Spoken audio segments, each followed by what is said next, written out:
Whether you're just starting out on YouTube or already have an influence, making money by selling products online is one of the most lucrative ways to create income. Today, I talked to successful businessman and previously a YouTuber, Guy Cochran. Guy has built an 8-figure business selling professional video, lighting, and audio equipment through his business, DVEstore.com. He's going to share how he became a millionaire selling online and his tips to create, advertise, and sell your own products as an influencer. All that and more coming up on the VI Show right now. What's up, influencers? My name is Benji Travis, and this is Video Influencers. We're helping build your influence, income, impact with online videos. Sean Cannon and I started this channel to help you crush it with YouTube and online video, and we're the co-authors of YouTube Secrets. So make sure you pick up a copy below or go to Audible, Amazon. You can get it there. This is going to definitely get you jump started. But today, we're talking about selling products. So whether that is merch, whether that's some kind of wholesale partnership that you've got, or inventing something, right? And that's the question of the day. What product do you want to sell? But without further ado, I want to introduce our guest, Guy Cochran. Guy, thank you so much for being on the show. Yeah, glad to be here, man. This is awesome. I love what you've done with the place. Thank you. Yeah, I mean, obviously, a big part to you, DVE Store, this amazing video, lighting, audio, professional video creator type of site, selling all kinds of equipment, but it didn't always start out like that. You know, I was saying this a little bit earlier, that I've bought more things from you than any other human on the planet. You're always selling to me, but not like in a bad way, right? It's not like snake oil. Like, it's stuff that I really need. All these lights, things I have at my house. You're constantly helping me. But take us back to when you first started, because it wasn't like that. And tell us what you're, after that, what the evolution is and what you're doing today at DVE Store. Yeah, it really started out by people asking me as a trainer, hey, what video equipment do you use? And everybody's at a different level. And so I don't want to throw this out there as like, hey, you need 20 grand worth of stuff. We all start and we get wins. And so hopefully, somebody shoots with an iPhone, their boss tells them great video, and they start on this journey of what do I need next? And whether it be a microphone, a light, stabilization, those types of things. But it is a journey. And so you want to evolve, and you don't want to jump too far ahead. You don't want to get to where you have too much equipment and not enough gigs. Yeah.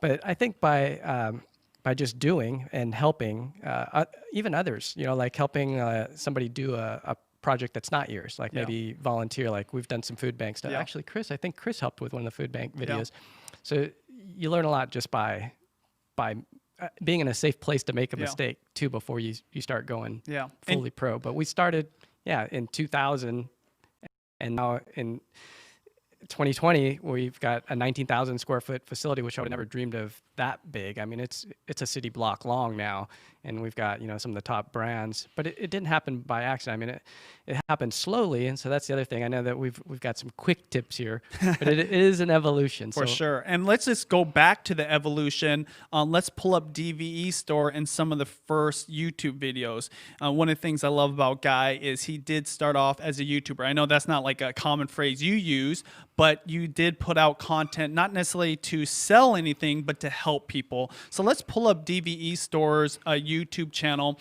because that channel to this day, it doesn't have crazy amounts of subscribers, right? Still less than 10,000, but I would say was probably responsible for you to have the launch into the success you had. And so I don't know if we can pull it up yet, but tell us about those early days of DVE Store and those YouTube channels and why you started uploading videos to that platform. Yeah, and this is a great tip.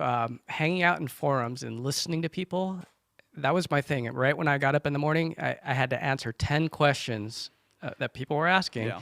And then I would go through the rest of my day. But by answering those questions, I knew what people wanted to know.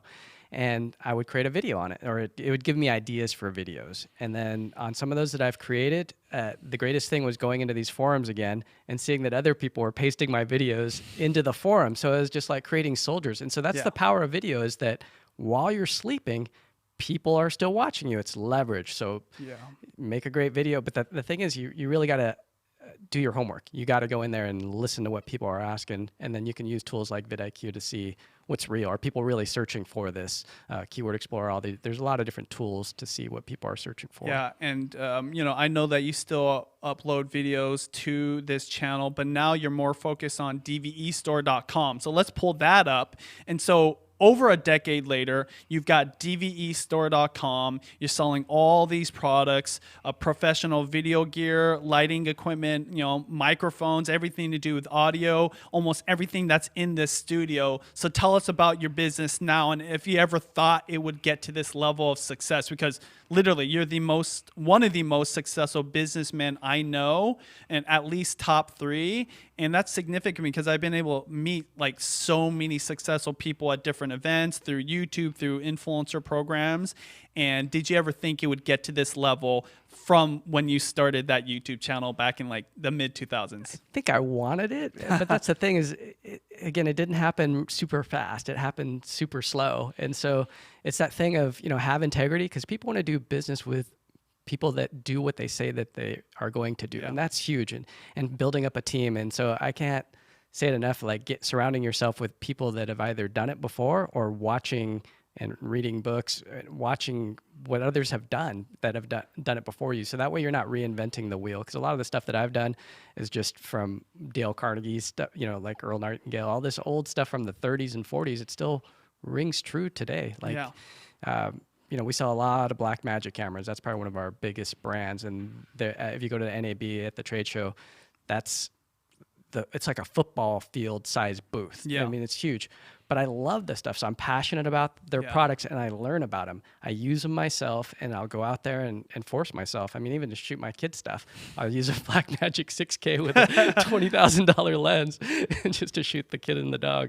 But that footage looks amazing, and it's fun to then walk through the workflow. And so when somebody asks a question, I'm knowledgeable in that aspect. So it's eating your own dog food, using what you're going to sell. And yeah, that's a perfect segue for really my first question for you in terms of people selling products online, whether it's on YouTube or on social media, and how they do it. Is how do you know what product you should sell, right? As an influencer, you just mentioned you started from a place of passion, but what would be your, quick tips or takeaways from your experience about how to choose what product, and should you choose one product at first or a whole bunch?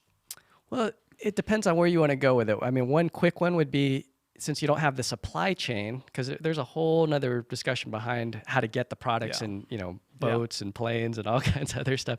So right now, the Amazon influencer program, where you're able to do an affiliate program and earn 2 to 4% depending on the item, that gives you at least a what I call branded. So we sell branded goods, and then we sell what we call private label. Branded is your big brands, Sony, Blackmagic, all these brands. But then if you see something that's running, or you can develop an accessory for that, like right now, we're selling a lot of these Blackmagic A10 minis. What we did find is a little stand, a 3D printed stand that we're about ready to go make 1,000 of in China, because it's just a little 3D printed part, but people need it. And so that to me is a product. And again, it's out of necessity, because we're seeing people say, hey, my unit's getting too hot, it's overheating, what can I do about it? And so it's just by listening and using the products themselves.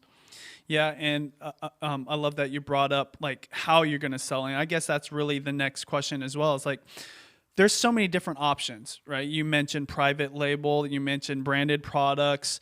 You can start off with your own merch. What would be some suggestions or routes you want to take in terms of where to start selling your first products? And maybe bring us back to when you first started selling things online.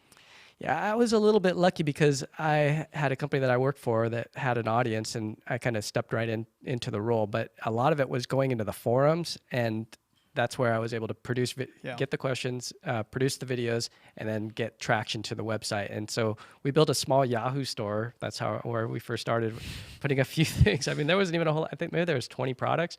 But yeah, those links from the forums, I mean, I could watch them come in. I could watch people come in, and it would also make the phone ring.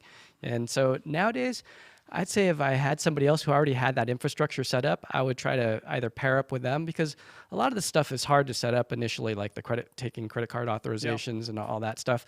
So PayPal is an easy way. If you don't want to get too crazy, you can just put up stuff on eBay, I mean, I've got over 20,000 feedback at 100% right now on eBay, Yeah. and it started like my account's 20 years old on eBay.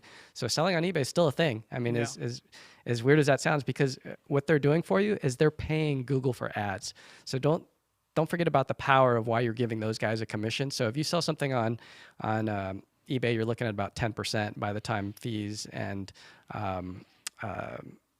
so eBay has their fees and then PayPal has their fees. Yeah. So you're looking at 10%. Amazon, you're looking at 8 to 12, maybe even 15% commission that they'll take. But they're running ads for you. So if I was just looking at the CNN, poll results, and I was getting hit with ads for Blackmagic cameras, I was like, oh, that's why we give them that much, because they're going to serve up those ads for you, which is super powerful because they're running them. They're doing it's a lot of work.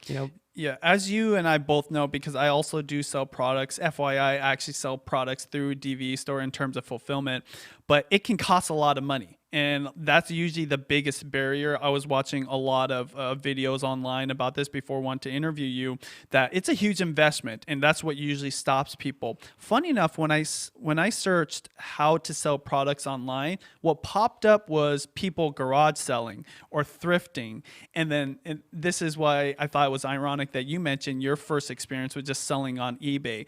It's a great way to get started if you have no money, right? Because right now, especially, I've heard that used car salesmen are doing really well for whatever reason. If you're willing to hustle and buy things from people right now, because there are some hard times. People are trying to unload assets of theirs or things that they have laying around the house for some extra cash. You can go ahead and flip that. So let's talk a little bit about that and then get right into kind of the next level, right? Working with merch sites or trying to get a wholesale partnership.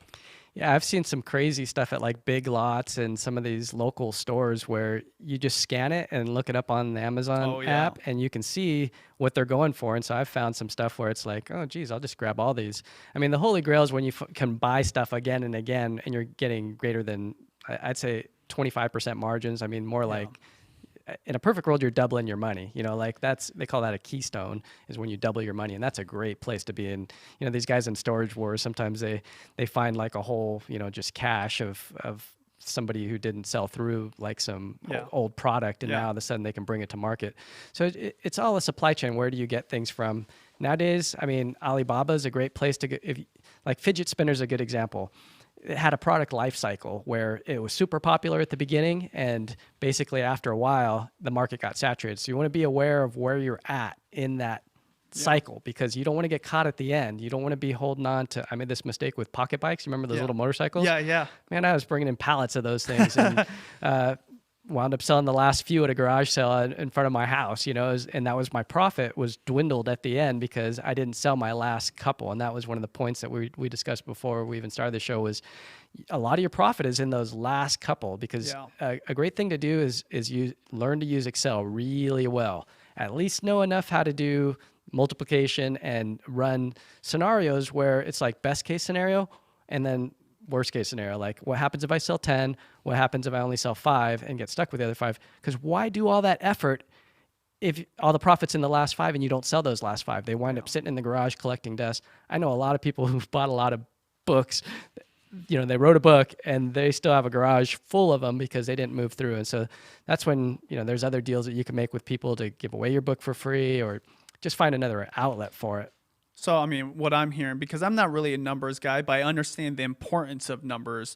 If you're, if you're good with math, you should definitely do the calculations. Like you said, pull out your phone if you're thrifting or you're at a wholesale kind of store and figure out, is there a margin, right? And then how many can you afford to buy and how many do you realistically think you can sell? But then the other step for somebody that maybe isn't is starting out small. I've heard a strategy from somebody recently who actually helps develop products. They said, there is that strategy, just make it more exclusive. So if you're an influencer, rather than trying to sell 1,000 of something or 10,000 of a product, just start out with 10, right? Or 100. even if you don't make a profit, like you're going to learn so much from that process that when you do go from 10 to 11, you'll make a little bit more profit, right? And there's something to be said about starting to build a team. For example, when I'm going to start a business, I'm not always thinking I need to make a profit in 1 week or in 1 month or even 1 year. If I can just build the foundation, then it's going to help me make massive profits later. What would be your tips for people on understanding where to start and when to scale up? Yeah, I would say, first of all, don't be afraid to hold on to those profits and reinvest them into the company. I mean, that's probably the only reason why I'm here today with what we have is because I saved everything and I was frugal. Like we bought used desks off Craigslist. I mean, I never went total baller. So at the beginning, you just everything, sink it right back in, and then be super smart with what you're buying. I mean, a lot of this is street sense, like your gut. You're going to know, should I do this or not? And if your gut's telling you don't do it, don't do it. I mean, because that's the thing is you don't want to get into deep into like 1,000 units of something and get stuck with them. So ideally, you're teaming up with somebody else that's got that other side of the brain. So like I have the creative side of the brain, and I work with people now that I realize that they love numbers. I don't like numbers that much. I mean, I know enough to be dangerous, but these guys, you've been in the office when these guys run Excel. Team. I mean, they can run some serious stuff with lookup tables and all this crazy stuff. I'm like, it still makes my head spin when these guys, pull out one of these calculations. But some of them came from other industries. One came from the shoe industry. One came from Zumiez clothing industry. So they're helping me learn things, even though we're in the electronics industry, about product life cycles, about shipping costs. So sometimes the profits there too. There's hidden profits in the logistics behind it all. And then there is a danger to running out of something. So you can create a big effort with your marketing push. And then when you run out, all of a sudden that demand's still there. And then the worst part is that if you created too much demand and you don't have any product for a long time, is that they start going to your competitors. And that's again, the product evolution. A lot of people are going to catch on to what you're doing. I mean, we had a great run with the ring lights. I mean, I dominated that industry. I mean, well, thanks to you and Judy. I mean, it really took... Yeah, I mean, we crushed it. I mean, I just got interviewed by the Atlantic magazine about ring lights, and I mean, they're asking about TikTok bought some of them from us, and I mean, we hit a home run. On that product. I'm glad you brought that up because you're welcome. But thank you to you because it was such a useful product, and anybody in the beauty space was getting one of these for filming videos, taking selfies, and now it's beyond that. I mean, we've probably got like 5 or 6 just in this studio alone. So it's very reliable, these ring lights. And it's multi-purpose, and actually we've got the prismatic. By the way, if you guys want to get any of these products we're talking about, we'll have them down below. Obviously, go to DVE Store, but that is our favorite light. Go ahead and zoom in, make it so that it's, there you go. But let's talk about that ring light. That was one of your biggest wins, and I don't know, how much we have to get into it, but what would be your tips for people to know when something is going to sell well? Like, what are some signals you look out for? Like, how do you research to find the products that are just going to take off? And obviously, we all want to get into those products before it's a really popular. What are things that you look for? And how did you know that ring light was going to be a big thing? For the ring lights, it solved a problem. And I mean, that's what it starts out with. Are you solving somebody's problem? Other things are price. Bandwagon meaning other people want to do what somebody else is doing. There's sex appeal. Some people want to, look better or feel better. Those are the biggies. With the ring light, I knew of a ring light from a company called Light Panels that was $8,000 when I first saw. That's crazy. The first small ring light come out of China. Well, what happened was I knew that it would do basically light from the top, the bottom, the sides. It was Beyonce who had made this kind of look popular. So you would rent this light. Nobody owned this light. It was just a rental item. And so when I saw that these lights were like $150 retail, I was like, 8,000 rental. So normally things rent for about 5% of retail. So that would be like a $400 a day light. And I'm like, you could own this thing for $150. So at first they were pitching it towards the photographic industry. And I was like, no, this thing's good for videos. And as the DSLR revolution kicked off and we saw just more sensitive cameras, it became more apparent that that was a real winner.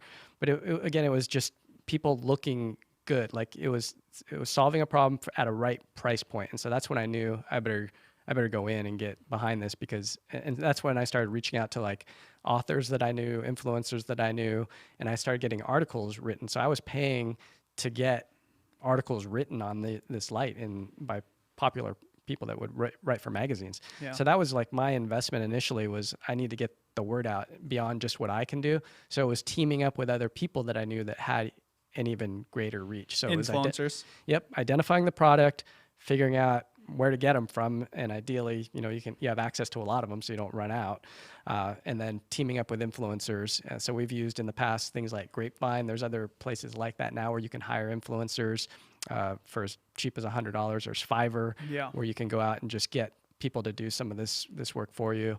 Grapevine actually will tell you exactly how many Instagram followers, how many YouTubers, how many, and then what regions, and then what demographics, male, female, what age group. So you really got to know a lot. Yeah, I mean, you got to put in the work. I mean, I can't just say there's a magical key unless you do Storage Wars and you find a cache of some item that is out of stock and you got the whole industry. One of the things I think that's going to be way different now than if you were to talk to yourself back in 2005, even 2010, is there's resources for anybody wherever they're at in the building influence process.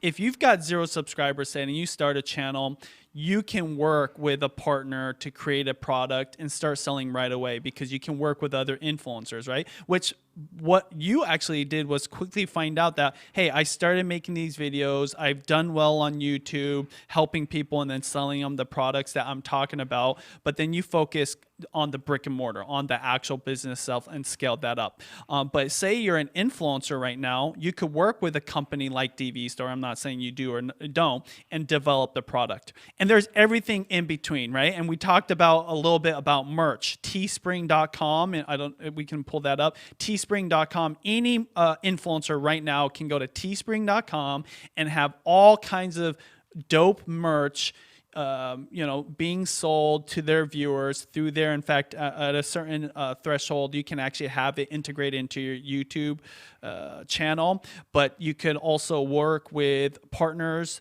to private label things. So you don't even have to invent the product. You can just get somebody else's product, private label, which you and I have actually talked about before, like for video influencers potentially, and then sell that. Or you can go all in, which is actually invent something.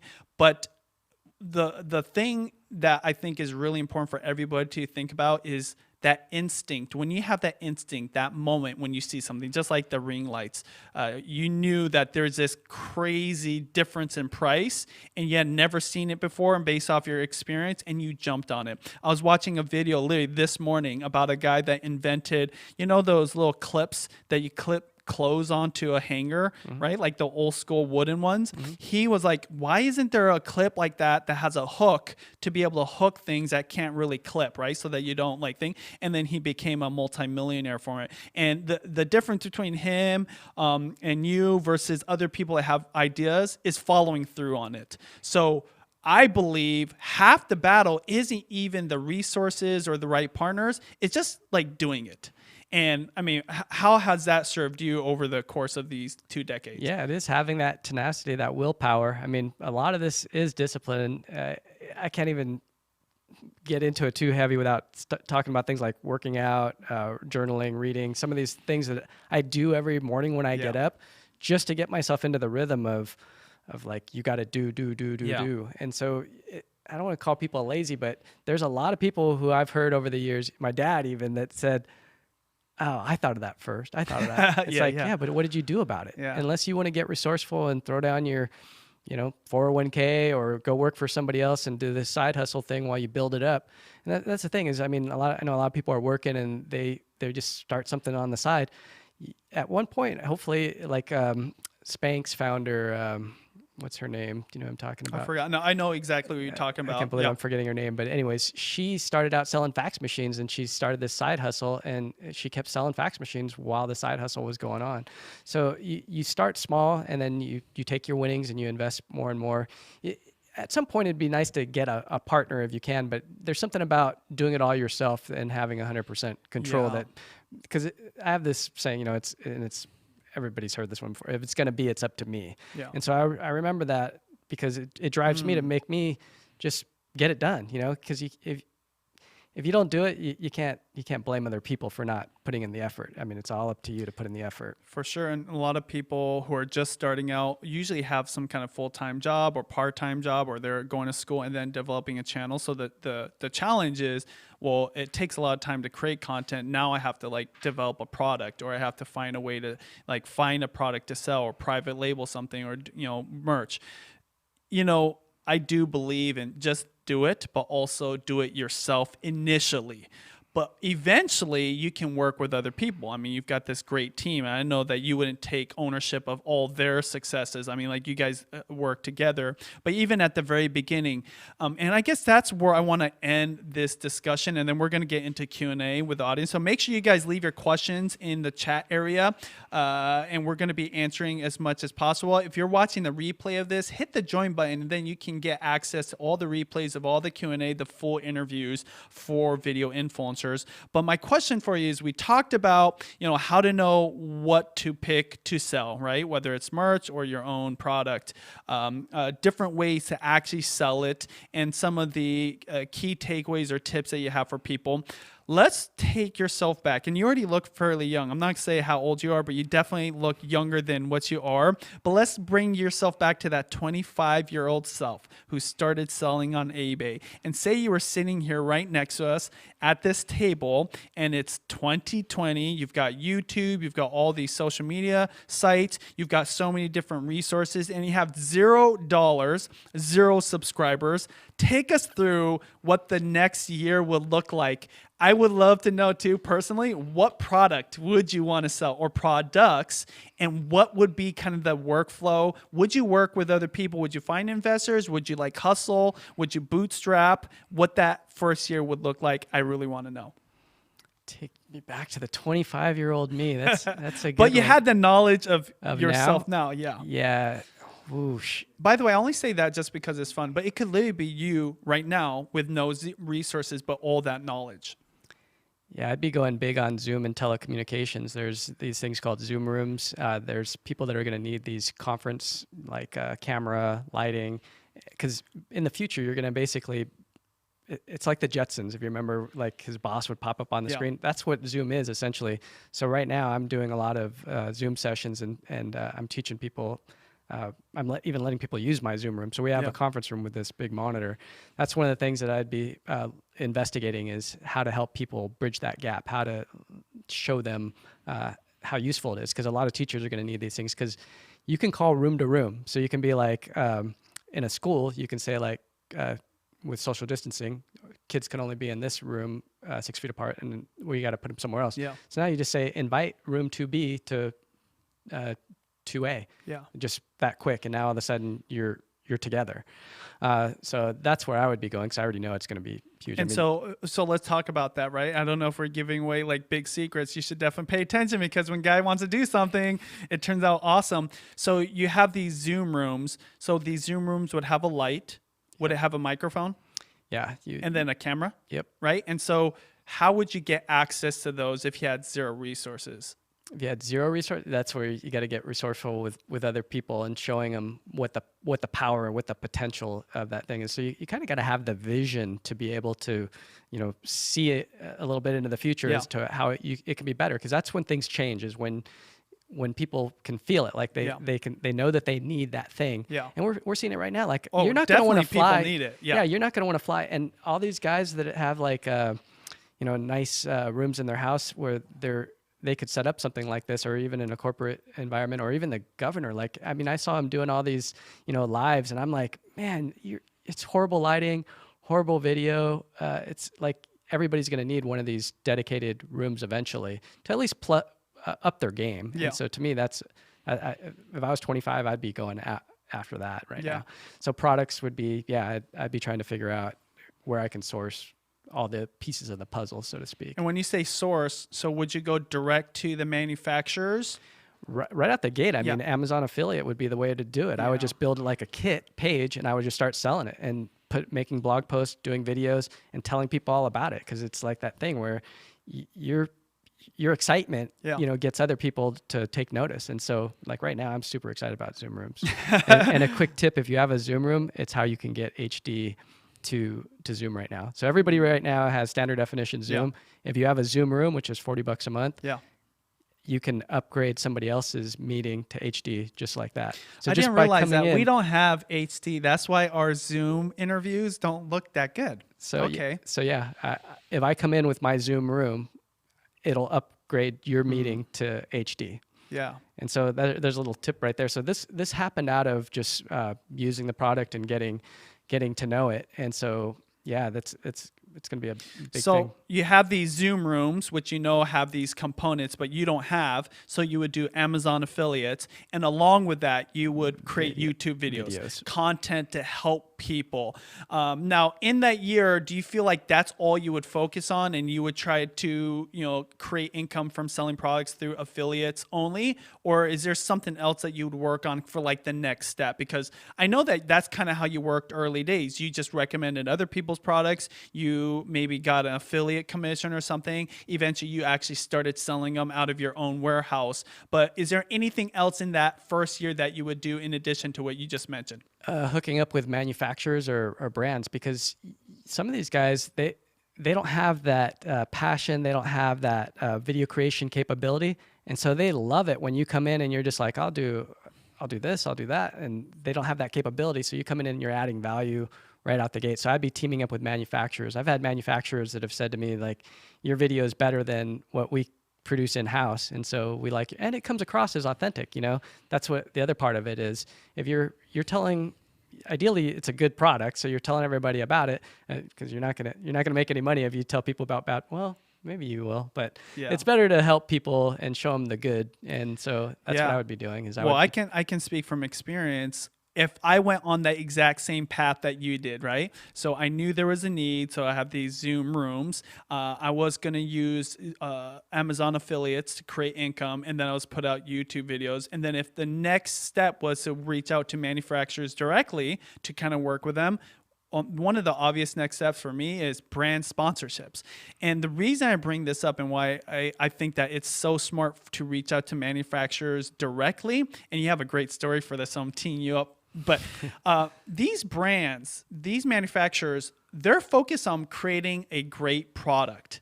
But they know nothing about creating video, ironically, even if they have a video product, right? Like something that help video. They're just focused on the tech part of it or how it looks, the functionality. They're working with their factories. They're working with fulfillment. They're just trying to sell these products. So you as a content creator have so much leverage because you do this every single day. And you said your enthusiasm is so important, but you don't have to go to the biggest brands, right? There's a lot of smaller companies that would love to work with you. And so obviously I think what do you call it? Sponsorships is something, but we're not talking about sponsorships. We're talking about selling your own products. Do you want to tell the story about, is it Rode mics that you, or Shure? Which one was Rode. it? Rode, right? Yeah. Where you started producing content and you got onto their radar, and then they started kind of putting you on like a platform to build your influence further because no one was doing it at the time. Because everybody's probably focused on like the more mainstream products, whether that's a phone or a computer or some like gaming console. Can you tell us about that story and like those opportunities that grow out of being one of those people trying to sell products that maybe don't have as much attention but are still being sold? Yeah, so this is actually a great one. The thing about producing, especially stuff for free for people, is that eventually they start saying, "Hey, we're coming out with this thing. Do you want it ahead?" And so you get access to like beta stuff. And so for the first couple of years, I was getting every mic that came out from Rode, and so I would have a video on the day that it was launched, which is huge because you can just draw in so many eyeballs because you're it. You're the only person. But it's by honing your skills, by crafting your videos so that they have a beginning, a middle, end. You have close-ups. It's just getting into that language of crafting a good video, putting the time, the effort into doing it. And so yeah, we're probably one of the bigger. I know on the West Coast we're probably the biggest, and we've been acknowledged by like the CEO and stuff for helping grow that brand. So it's been fun. It's been a wild ride, because we see it everywhere now. But I was one of the first people to really, if you look at our early videos, I mean, I had access to a lot of the first mics. So that one was that was a home run. Totally. And to this day, you still always are telling me about new products. You're like, Benji, this is about to come out. Do you want to try it? In fact, we have something we want to try of yours one of these days. But all roads, no matter what direction, what dynamic, all go back to influence. And so this is why the title of this channel is Video Influencers. That influence is the asset. It's what's valuable, right? The skill is the video production, and the enthusiasm is kind of the magic. And you put it all together, and then you open yourself up to all these opportunities. My very last question is, we just went through this whole thing, and we found out that obviously influence is what gives you leverage. It gives you the opportunity to get sponsored potentially, or get relationships with manufacturers, and they'll give you products ahead of time, or then build a business like you have as DVE Store.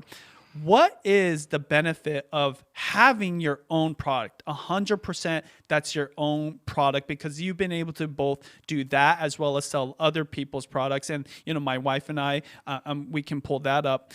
We started a brand from our wife called JMK, right? Which is basically, a high-end clothing. Right now it's starting with like a luxury robe. It's really just a high quality robe at, I'd say, like a valuable price. And that's the first time we've done it in over a decade. And so actually we were just releasing right now some candles. That was a partnership with a local candle company. But if you scroll down below, this is a completely 100% owned by Judy and myself, her line of robes. So I know the benefits, but what are the things that you get, long term, if you're willing to put in the work to create your own product? Well, there's a certain satisfaction that you get of when you do something high quality and it's yours and it's out there and you see other people using it. Or the greatest is when somebody comes up to you and says, "Thank you for that thing that you created because I'm using it in this way," and you just go, "Wow, like that's cool. Like I genuinely helped that person." Yeah. And I got to watch the evolution of you guys picking out the clothing line. And so it was amazing to see the iterations, because that's the other thing, is a lot of people think this stuff just happens overnight. That was so many, from your inception to the time that we actually landed, it was almost a year. Yeah, takes a while. And you flew out there a couple times to Yeah. even check the factory. Yeah. A lot of people don't realize the work that goes into this, of actually, once you find something, you want to make sure that it's at the quality level, because sometimes the factories can pull a switcheroo. And I've seen this happen in the shoe industry and other industries where it's the boat lands with the mother load and all the containers have defective or stuff that's not perfect, and back to the drawing board. So yeah, it's an evolution. I want to say there's quick hits, but the quick hits are going to be like letting somebody else handle the stuff for you. Yeah. Like, because returns are even a big thing. Like Amazon handles all the returns. So like Teespring, I noticed that Mr. Beast is doing a lot of t-shirts. Yeah. And so there's definitely money there, and Teespring's a great way to just go at it. But you really need to have that partnership, or those eyeballs, to get to the level to where that you makes need sense. the volume, because Yep. the volume is what's going to help you profit, to be able to either make a living or make a lot of money. But that's what you get when you work with a partner who's willing to do basically all the heavy lifting. Yeah. Yeah, so if you can team up with influencers, anybody that you know, and that's the thing about doing stuff for free, for helping other people, how you show up when you do free stuff, other people take notice. So you might go, "I don't know any influencers right now." Go do something for free, help somebody out. People take notice, and they'll say, "Hey, can you help me with this video? Can you help me with this podcast?" There's people out there that need your help. So you just got to help people for free at first, get good enough, and people see what you're doing, and they'll ask for your help again, and then it turns into paying gigs. Take that money, roll it in a product, roll it, save. Don't get too extravagant at the beginning. Use that money and reinvest it back into more products. And just, Boom. it's a cycle to keep going. Thank you, guys. We're going to get into Q&A, so make sure you leave your questions right now. If you're watching the replay, of course, all of the replays and the Q&A, the whole interview is accessible for members only, so hit that join button down below. But we're going to get into the Q&A right now, so looking forward to answering those questions here in a second. Definitely go to dvestore.com for all your lighting, audio, really like professional video needs. We'll have the link down below, or you can just go to dvestore.com. If you want to see all the interviews for the VI show, click or tap the screen right here. If you want to go check out DVE Store's actual YouTube channel, click or tap the screen right here. So